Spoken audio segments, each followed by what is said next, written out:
నల్గొండ జిల్లా పాత చెలకుర్తి నియోజకవర్గంలో మాజీ ఎమ్మెల్యే గుండెబోయిన రామ్మూర్తి యాదవ్ విగ్రహావిష్కరణ కార్యక్రమం ఘనంగా జరిగింది. ఈ కార్యక్రమంలో మాజీ మంత్రి జానారెడ్డి, ఎమ్మెల్యే జైవీర్, మాజీ రాజ్యసభ సభ్యుడు బడుకుల లింగయ్య యాదవ్, అలాగే మాజీ ఎమ్మెల్యే నోముల భగత్ పాల్గొన్నారు. ఈ సందర్భంగా మాజీ మంత్రి జానారెడ్డి మాట్లాడుతూ 1994లో ఎమ్మెల్యేగా పనిచేసిన రామ్మూర్తి యాదవ్తో తనకు గాఢమైన అనుబంధం ఉందని, ఇద్దరం సోదరభావంతో నియోజకవర్గ అభివృద్ధి కోసం కృషి చేశామని తెలిపారు. రామ్మూర్తి యాదవ్ కుటుంబంతో రాజకీయంగా, మానవ సంబంధాల పరంగా ఎప్పటికీ అనుబంధం కొనసాగిస్తానని, వారిని కంటికి రెప్పలా కాపాడుకుంటానని జానారెడ్డి హామీ ఇచ్చారు. అలాగే రామ్మూర్తి పేరును స్థానిక వరద కాల్వకు పెట్టాలని నియోజకవర్గ ప్రజల అభ్యర్థనను ప్రభుత్వం దృష్టికి తీసుకెళ్లి అవసరమైన చర్యలు తీసుకుంటానని హామీ ఇచ్చారు. ఈ కార్యక్రమంలో కాంగ్రెస్ పార్టీ నాయకులు, బీఆర్ఎస్ మాజీ ఎమ్మెల్యే నోముల భగత్తో పాటు పలువురు ప్రజాప్రతినిధులు, స్థానిక నేతలు పాల్గొన్నారు. రామ్మూర్తి అని చెప్పి మీ అందరికీ తెలియపరుస్తున్నాం. ఆ విధంగా మా అందరి యొక్క కలయిక, ప్రజల యొక్క సహకారంతో ఈరోజు మీ గ్రామం కానీ, ఈ ప్రాంతం కానీ ఒక ఇంచు అంటే 1 ఎకరా కూడా నీళ్లు లేకుండా లేదు. 3-4 కాలువల ద్వారా మొత్తం మీ గ్రామం అంతా కూడా నీళ్లు బారుతున్నటువంటి కారణం ఇవాళ మేమందరం చేసినటువంటి కృషి అనేటువంటిది కొంత మీ అందరికీ తెలుసు. ఏదేమైనా ప్రజలందరూ ఇంతకాలం నాకు సహకరించడంతో పాటు పార్టీలు వేరైనా, కులాలు వేరైనా, మతాలు వేరైనా అత్యంత ఆత్మీయతతోటి, ప్రేమతోటి ఇంతకాలం కొనసాగినటువంటి నాయకులు అతి తక్కువ మంది రాష్ట్రంలోనే, దేశంలోనే. ఏదన్నా ఆర్ఎస్ఎస్లో ఉంటే కొంతమంది ఉండొచ్చు, కానీ ఇతర పార్టీలలో ఉండటం అనేది చాలా చాలా కథ. అందుకని ఇదే ఒరవడిని కొనసాగించి మన ప్రాంతంలో తరతమ భేదాలు లేకుండా పార్టీలో విధానాలతో, సిద్ధాంతాలతో భేదించి పార్టీలు నడుపుకున్నా కూడా ప్రజలందరం ఒకటే, మనమందరం ఒకటే. ఈ ప్రాంత అభివృద్ధి మన ధ్యేయంగా ముందుకు సాగే దాంట్లో మీరు సహకరించినట్టుగానే ఆ ఒరవడిని కొనసాగించండి అని చెప్పి మీ అందరికీ నేను విజ్ఞప్తి చేస్తున్నాను.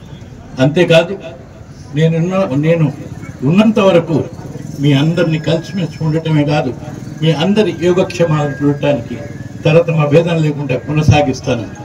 ఏ విధంగా అయితే రామ్మూర్తి ఆత్మీయత కలిగి ఉన్నాడో, ఆ కుటుంబం ఆయన ఆత్మశాంతి కొరకు అండగా జానారెడ్డి నా కుటుంబం ఉంటుందని చెప్పి మీకు హామీ ఇస్తుంది.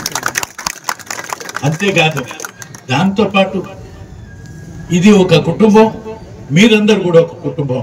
అదే తరహాలో మిమ్మల్ని అందరినీ కాపాడటానికి, మీకు న్యాయం చేకూర్చడానికి రాజకీయంగానే కాదు, ఈ మన మానవ సంబంధాలను కలిగి ఈ ప్రాంతంలో నన్ను ఇన్ని సంవత్సరాలు మీరు కాపాడిన మిమ్మల్ని అందరినీ కాపాడేదానికి అన్ని పార్టీల ద్వారా, అన్ని పార్టీలలో ఉన్నటువంటి వాళ్ళని కాపాడుతూ ఈ ప్రాంతానికి ప్రత్యేకమైనటువంటి, ఆదర్శమైనటువంటి ప్రాంతంగా తీర్చిదిద్దుతానని మీకు నేను హామీ ఇస్తూ, మరి నేను హైదరాబాద్ వెళ్ళాల్సింది. యాక్చువల్గా ఈ కార్యక్రమానికి ఇబ్బందులను తొలగిస్తానని ఆయన తొలగించుకుంటూ పోయిండు.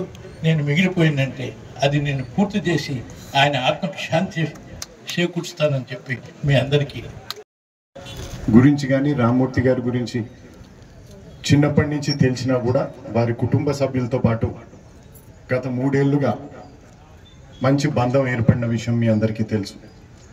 ఇంట్లో మంచి చెడు ఏ కార్యక్రమం అయినా కూడా మమ్మల్ని ఆహ్వానించి కుటుంబ సభ్యుల్లాగా చూసుకుంటున్న సోదరులు నగేష్ గారికి, కోటేష్ గారికి మరియు వారి కుటుంబ సభ్యులందరికీ కూడా నేను నా ధన్యవాదాలు తెలియజేసుకుంటూ, జానారెడ్డి గారు, రామ్మూర్తి గారు ఏ విధంగానైతే వారి బంధం కొనసాగించారో అదేవిధంగా మేమందరం కూడా కొనసాగిస్తామని, రామ్మూర్తి గారి ఏ విధంగానైతే మన ప్రాంతం కోసం కష్టపడ్డారో వారి సహకారంతో, అదేవిధంగా జానారెడ్డి గారి సూచనలతో, సలహాలతో ముందరికెళ్తూ మన దేవులపల్లి గ్రామాన్ని కానీ, త్రిపురారం మండలాన్ని కానీ, రాష్ట్రంలో మన నాగార్జున సాగర్ నియోజకవర్గాన్ని కూడా అభివృద్ధి చేసుకుంటూ మీ అందరికీ కూడా అందుబాటులో ఉంటాను మీ అందరికీ తెలియజేయండి.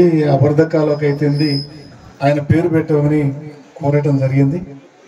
ప్రయత్నం చేసినాం అప్పుడు, కానీ మరి ఇప్పుడు మీరు ఏదైనా ఆలోచన చేసి ఆ వర్ధకాలం కనుక మీరు ఆ పేరు పెట్టిస్తే చాలా సంతోషపడతారు అందరు. రైట్, ఇది ప్రభుత్వం యోచించాల్సిన అవసరం. మీరు సూచించిన విషయాన్ని సందర్భోచితంగా ప్రభుత్వానికి గుర్తు చేస్తాను, కానీ వెంటనే నేను హామీ ఇవ్వలేనని నేను చెప్తూ, ఒకటి మాత్రం ఇప్పుడే అనౌన్స్ చేస్తున్నా, ప్రభుత్వం అయినప్పుడు మీరు ఇంకో భాగం ఈ లిఫ్ట్ ఇరిగేషన్ రామ్మూర్తి లిఫ్ట్ ఇరిగేషన్గా వెంటనే నమోదు కావడానికి ఏర్పాటు చేస్తామని చెప్పి హామీ ఇస్తాను.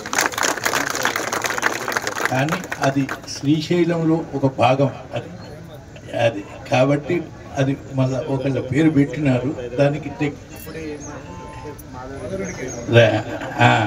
అనేటువంటిది ఒక డిస్కషన్. ఒకవేళ అది నా మనసులో ఉంచుకుంటాను, కానీ వెంటనే మాట లిఫ్ట్ ఇరిగేషన్ మాత్రం అంటే నేను ప్రభుత్వాన్ని అడగకుండానే అనౌన్స్ చేస్తున్నాను. ప్రభుత్వం ఇక ఆ బాధ్యత నాది, అంతేత మీ అందరికీ తెలియజేస్తూ ఆ తర్వాత